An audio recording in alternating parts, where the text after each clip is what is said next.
अस्सलामुअलैकुम, welcome back Usman pigeon online. उम्मीद है आप सब भाई खैर खैरियत से होंगे, फिटफाट होंगे, मज़े में होंगे। तो जो भाई चैनल पे नए हैं उनसे रिक्वेस्ट है कि चैनल को जल्दी से सब्सक्राइब कर लें ताकि आने वाला नोटिफिकेशन आप तक इजीली पहुंचे और आप वीडियो वॉच कर सकें।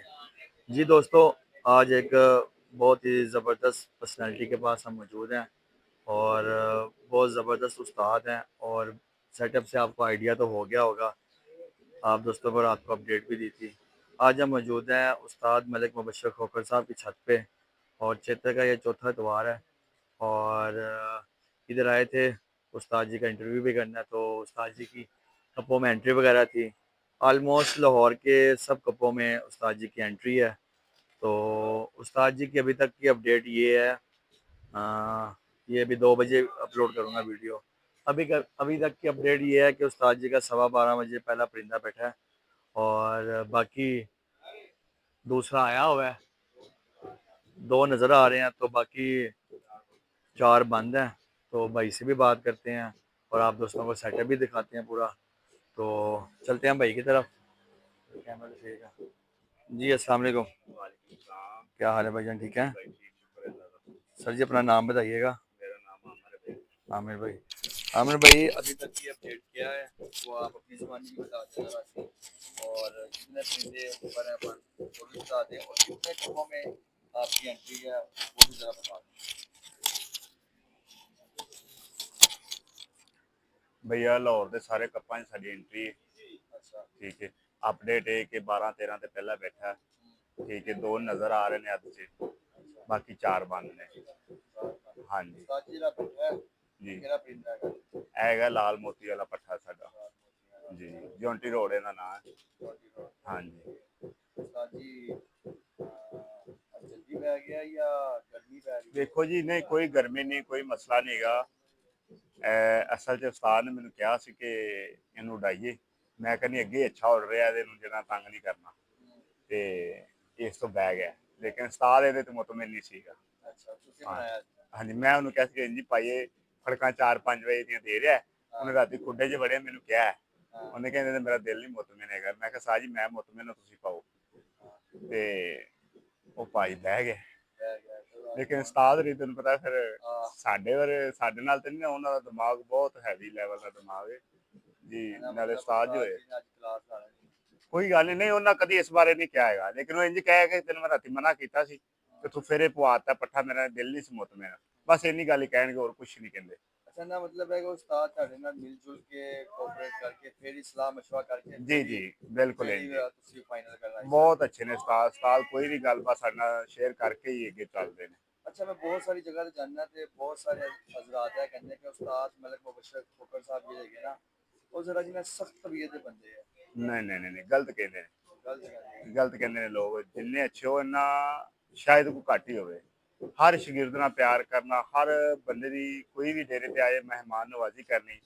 मैं बचपन तो उस्ताद दे कोल हां। ਕਿੰਨੇ ਸਾਲ ਹੋ ਗਏ?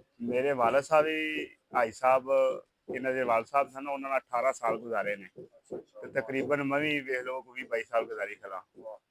ते बहुत अच्छे इंसान ने। जेड़ा बंदा इन्हां नाल तलक बना लेंदा ना, दोबारा इन्हां नूं छड्डदा नहीं। भावें कुछ भी होई, अगर लड़ के चला भी जांदा ना तो वापस आएगा ਵਾਪਸ ਆਏਗਾ। धक्के खा के। ਉਹਦੀ ਵਜ੍ਹਾ ਕੀ ਹੈ? बड़े मुंडे जेड़े गए ने वापस आए ने। बाहर लोगों ਨੂੰ ਮਜ਼ਾ ਨਹੀਂ ਆਉਂਦਾ, ਇੱਥੇ ਮਹਿਮਾਨ ਨਵਾਜ਼ੀ ਅੱਛੀ ਕਰਦਾ, ਇੱਜ਼ਤ ਪੂਰੀ ਕਰਦਾ, ਆਏ ਗਏ ਨੂੰ ਟਾਈਮ ਦਿੰਦਾ ਪੂਰਾ। ਹਾਂਜੀ, ਫਿਰ ਇਹ ਨਹੀਂ, ਉਸਤਾਦ ਦਲੇਰ ਬੜਾ ਹੈ। ਦਲੇਰ ਤਾਂ ਸਾਰੀ ਦੁਨੀਆ ਵੇਖਦੀ ਵੀ ਕਿ ਉਸਤਾਦ ਬਹੁਤ ਦਲੇਰ ਹੈ। ਤੇ ਇਹ ਬਚਪਨ ਤੇ ਹੁਣ ਤੋਂ ਨਹੀਂ, ਇਹ ਛੋਟਾ ਜਿੰਨਾ ਸੀ ਉਦੋਂ ਵੀ ਦਲੇਰ ਸੀ। ਕੋਈ ਸਮਝ ਲਓ 10-12 ਸਾਲ ਤੋਂ ਉਦੋਂ ਬਾਜ਼ੀਆਂ ਉਡਾਉਣੀਆਂ ਸ਼ੁਰੂ ਕੀਤੀਆਂ ਨੇ। ਤੇ ਜਿਹੜਾ ਸਾਡੇ ਇਲਾਕੇ ਦਾ ਕਿੰਗ ਉਸਤਾਦ ਹੁੰਦਾ ਸੀ, ਉਹਦੇ ਨਾਲ ਬਾਜ਼ੀ ਲਾਉਂਦਾ ਸੀ ਤੇ ਕਬੂਤਰ ਵੀ ਰਾਤ ਤੱਕ ਉਡਾਉਂਦਾ ਸੀ। ਅੱਜ ਤੱਕ ਕੋਈ ਮਤਲਬ ਅੱਲਾਹ ਤਾਲਾ ਨੇ ਉਹਨੂੰ ਇੱਜ਼ਤ ਹੀ ਦਿੱਤੀ ਹੈ। ਜੇ ਅਗਰ ਕੋਈ ਇੱਕ ਸੀਜ਼ਨ ਹਾਰ ਵੀ ਗਏ ਨਾ ਤਾਂ ਅਗਲੇ 3 ਸੀਜ਼ਨ ਉਹਦੇ ਤੋਂ ਅਸੀਂ ਜਿੱਤੇ ਹਾਂ। ਹਾਂਜੀ, ਅੱਲਾਹ ਤਾਲਾ ਨੇ ਇੱਜ਼ਤ ਹੀ ਦਿੱਤੀ ਹੈ ਤੇ ਇਨਸ਼ਾਅੱਲਾ ਅੱਗੇ ਵੀ ਉਸਤਾਦ ਨੂੰ ਅੱਲਾਹ ਤਾਲਾ ਇੱਜ਼ਤ ਦੇਗਾ। ਹਾਂਜੀ। ਉਸਤਾਦ ਦੇ ਬਾਰੇ ਚ ਕੋਈ ਐਸੀ ਤੁਸੀਂ ਜੋ ਜਿੰਨੇ ਤੁਹਾਨੂੰ ਸਾਲ ਹੋ ਗਏ ਕੋਈ ਐਸਾ ਸਪੈਸ਼ਲ ਮੌਕਾ ਜੋ ਉਸਤਾਦ ਨੇ ਬੜੀ ਤੁਹਾਡੀ ਸਮਝ ਲਓ ਕਿ ਕੀਤੀ ਹੋਏ, ਕੋਈ ਐਸਾ ਮੂਮੈਂਟ ਤੁਹਾਨੂੰ ਯਾਦ ਹੋਏ ਤੁਸੀਂ ਦੱਸੋ ਵੀਵਰਸ ਨੂੰ। ਮੈਂ ਇਹ ਦੱਸਣਾ ਚਾਹਾਂਗਾ, ਸਭ ਤੋਂ ਪਹਿਲੇ ਜਾਰਾ ਵੀ ਸਾਡੇ ਕੋਲ ਸੀ। ਹਾਂਜੀ। ਜਾਰੇ ਤਕਰੀਬਨ ਜਾਰੇ ਦਾ ਵਿਆਹ ਵੀ ਇਹਨਾਂ ਕੋਲ 12-14 ਲੱਖ ਲਾ ਕੇ ਕੀਤਾ। ਇਹ ਸਭ ਤੋਂ ਅੱਛੀ ਮੈਨੂੰ ਖੁਸ਼ੀ ਦੀ ਗੱਲ ਇਹ ਹੋਈ ਕਿ ਸਾਡਾ ਇੰਨਾ ਖਿਆਲ ਕੀਤਾ ਸੀ ਬੱਚੇ ਤੋਂ ਲੈ ਕੇ ਕੋਲ ਸਾਂ। ਸਮਝ ਲਓ ਇੱਕ ਮਾੜਾ ਬੰਦਾ ਹੋਵੇ ਮੇਰੇ ਵਰਗਾ, ਉਹ ਮਾਵਤ ਨਹੀਂ ਸਮਝਦਾ, ਫੈਮਿਲੀ ਮੈਟਰ ਹੀ ਸਮਝਦਾ ਸਾਨੂੰ ਵੀ। ਤੇ ਮੇਰੇ ਘਰ ਹਰ ਚੀਜ਼ ਮੁਹੱਈਆ ਕੀਤੀ ਸਾਰ ਨੇ। ਮੈਨੂੰ ਸਭ ਤੋਂ ਵੱਡੀ ਇਹ ਖੁਸ਼ੀ ਹੈ। ਮੇਰੇ ਬੱਚਿਆਂ ਦਾ ਸਾਰਾ ਖਿਆਲ ਕਰਦੇ ਨੇ ਤੇ ਇਹ ਨਹੀਂ ਕਿਸੇ ਛਾਤੇ ਸਾਨੂੰ ਮਾਵਤ ਸਮਝਦਾ, ਸਾਨੂੰ ਆਪਣਾ ਭਰਾ ਛੋਟਾ ਸਮਝਦਾ ਜੀ। ਤੇ ਸਾਰੇ ਉਸਤਾਦ ਇੰਝ ਹੀ ਸਮਝਦੇ ਨੇ ਹਰ ਬੰਦੇ ਨੂੰ। ਮੈਂ ਸਮਝਣਾ ਜਿਹਨੂੰ ਕੋਈ ਬੰਦਾ ਮਾਵਤ ਸਮਝਦਾ ਨਾ, ਫਿਰ ਉਹਦੇ ਕੋਲ ਮਾਵਤਾਂ ਵਾਲੀ ਇੱਜ਼ਤ ਹੀ ਮਿਲਦੀ ਹੈ। ਸਾਨੂੰ ਤਾਂ ਛੋਟਾ ਭਾਈ ਸਮਝਦੇ ਨੇ, ਸਾਡੇ ਕੋਲ ਇੱਜ਼ਤ ਵੀ ਵੱਡੇ ਭਾਈਆਂ ਲਈ ਕਰਵਾਉਂਦੇ ਨੇ ਜੀ। बड़ा शुक्रिया। कोई गल नहीं। बाकी दोस्तों ये थे उस्ताद मुबश्शिर खोखर साहब की अपडेट अभी तक की। बाकी ये सेटअप आप दोस्तों को दिखा रहे हैं, माशाल्लाह बड़ा ज़बरदस्त सेटअप है उस्ताद जी का। बाकी फ़र्स्ट टाइम ही उस्ताद जी से इंटरव्यू लेना है। उस्ताद जी ज़रा अभी काम गए हुए हैं कहीं, तो जैसे ही आते हैं फिर आप दोस्तों के साथ उस्ताद जी से गपशप भी करवाएंगे। जैसे ही कोई परिंदा नीचे होता है तो फिर आप दोस्तों के साथ ना उसकी भी अपडेट देंगे। बाकी हमारी अपनी छत की अपडेट ये है कि 5 परिंदे आए हुए थे, ठीक है, 5 परिंदे आए हुए हैं। अभी मेरी उस्ताद जी से बात हुई है, 5 बर्ड्स आए हैं हमारे भी, तो अभी कोई बैठा नहीं है। 12 बजे की अपडेट उनकी ये थी। बाकी अभी कोई 1-1:30 बजे का टाइम हो रहा है, तो मैं अभी 2 बजे की अपडेट आपको यहाँ से दे रहा हूँ। जैसे ही कोई परिंदे बैठते हैं तो फिर इंशाल्लाह ताला ना आपके साथ ना वो भी शेयर करेंगे।